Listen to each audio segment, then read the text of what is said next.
È la luce in fondo al tunnel. Il Veneto può tornare ad essere locomotiva d'Italia. Gli industriali sono fiduciosi sul futuro, forti di un export che torna a macinare ordini, riesce a dar lavoro all'indotto locale e rimette il Veneto in cima alla lista.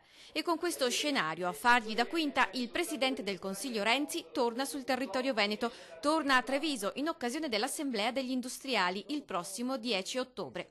E qui l'impresa trevigiana proverà a stipulare un nuovo patto. Il Presidente Renzi ha messo in campo una rinnovata voglia di riforme, niente liste da spesa, andiamo avanti però con quelle che sono riforme, compresa anche quella della pubblica amministrazione. Un'industria a Treviso, dopo il discusso ma fruttifero patto del 2011 con il sindacato, torna ad essere antesignana e cerca il dialogo stavolta con la pubblica amministrazione.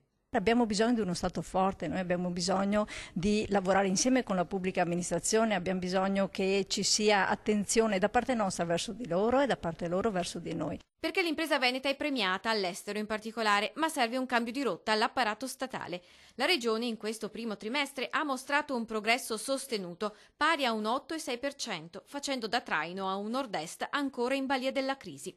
Tra i primi 10 distretti italiani per crescita dell'export, 5 sono veneti. Spiccano in particolare l'occhialeria di Belluno, il tessile e abbigliamento di Treviso dopo anni di forte crisi, la concia di Arzignano, la calzatura sportiva di Montebelluna, il prosecco, i dolci veronesi, l'oreficeria di Vicenza. Da sempre gli ingranaggi principali della locomotiva veneta.